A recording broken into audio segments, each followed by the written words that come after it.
Oke teman-teman, jadi saya kali ini akan coba kasih review tentang jasa tukang hapus tato. Jadi agak aneh memang review ini, tapi menurut saya ini mungkin saya pengen sampaikan ke teman-teman. Nah, si tukang hapus tato ini namanya itu PW, singkatannya itu Puji Widodo. Ini IG-nya bisa kalian cek sebelah kiri saya.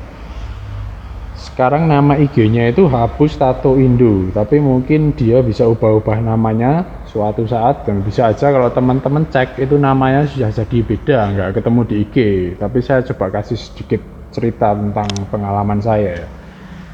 Nah, hapus tato itu kan ada beberapa cara. Yang contohnya pakai kapur sirih, itu nggak bagus karena dia akan membakar kulit dan kemungkinan besar jadi keloid, tapi harganya itu murah.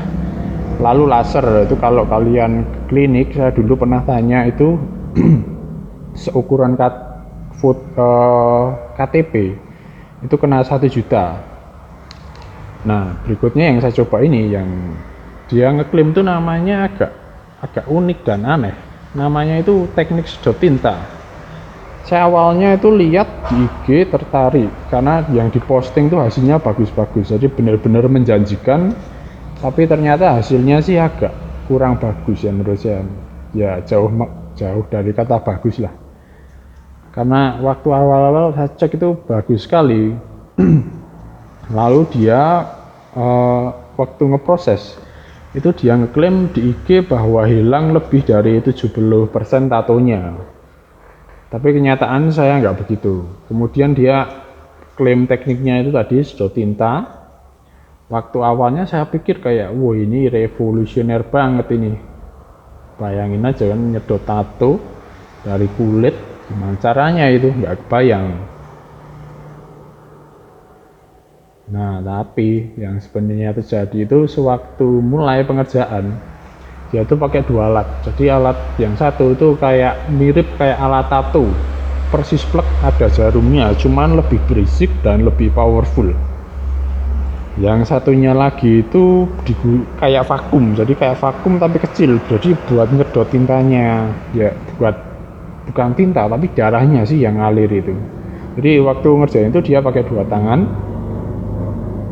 Nah, mesin yang kayak tato ini tuh dipakai buat melukai kulit sampai agak dalam ya, sampai tatonya itu. Nah, nanti kan itu keluar darah itu. Nah, sebagian kecil tintanya itu akan luruh lalu ikut sama darahnya. Nah, waktu itu saya ditunjukin kayak disedot pakai vakumnya itu, tapi setelah itu karena keluar darah banyak saya nggak lihat lagi ya. Tato saya itu yang di lengan ini seukuran segini itu makan waktu 2 hari, jadi jam 11 siang sampai jam 9 malam itu hari pertamanya. Hari keduanya itu jam 9 pagi sampai jam 6 sore. Ini bisa dilihat foto saya sehabis diproses ya. Ini keluar darah lumayan banyak ini. Ini mengucur ya. Terus setelah sekitar 3 hari, lengan saya tuh berkoreng semuanya itu. Jadi korengnya kaku, tebel-tebel, akhirnya susah digerakin. Total recovery-nya mungkin 10 harian lebih itu. Lalu ada 1 hari saya tuh demam, infeksi karena luka terbukanya itu besar ya, jadi ya wajar lah. Itu pun saya di rumah tok, itu aja masih bisa kena infeksi. Nah, ini hasilnya, ini ya kayak lumayan berkurang, tapi sebenarnya ada ilusi di foto itu karena itu kulitnya itu baru regenerasi. Jadi di lapisan teratas itu ada semacam kulit arinya kayak putih-putih gitu ya, jadi seakan tatonya itu terlihat berkurang banyak, padahal mungkin baru sekitar 40-50% saja. Itu pun saya lebih-lebihkan ya. Dan ternyata yang bikin saya menyesal itu banyak keloidnya. Ketika nanti sembuh, korengnya ngeletek semua, kering, itu keloidnya banyak. Di lengan saya itu ada 30-an keloidnya, yang besar sama kecil ya. Yang besar terlihat jelas dan mengganggu itu ada 15, sisanya itu kecil-kecil lah. Sebenarnya lebih dari 30, tapi itu kecil-kecil nggak terlalu, mungkin yang medium ya 15 itu. Di November 2021 itu saya proses yang pertama kali dan muncul keloid yang banyak ini ya. Lalu Februari 2022 ya, jadi tahun depannya itu saya proses lagi, tapi saya minta hati-hati supaya nggak ada keloidnya. Ternyata tintanya itu masih ada, jadi nggak ngaruh. Walaupun sampai luka, sampai berkoreng-koreng ya sama kayak yang pertama, tapi tintanya itu nggak ngaruh, tetap banyak. Malah ada keloid lagi di bahu yang atas belakang. Jadi hasilnya memang menurut saya agak jauh dari ekspektasi sekali ini. Kalau saya lihat sih dari awal nih strateginya dia itu mancing orang supaya pakai jasanya dia itu yang ditampilkan tuh yang bagus-bagus aja. Terbukti fotonya saya aja nggak dipost gitu kan, padahal itu kerjaan yang lumayan gede lah buat dia. Jadi fokusnya itu dia marketingnya itu fokus di pengerjaan yang cepat. Sekali ngerjain bisa sampai 70%, ternyata nggak sampai. Saya pikir 40-50% aja, itu pun sudah saya lebihkan ya. Kemudian tanpa keloid, ternyata keloid banyak. Lalu kulitnya akan kembali ke semula, ternyata enggak. Jadi itu kayak bertolak belakang semua dari yang dia klaim. Hati-hati.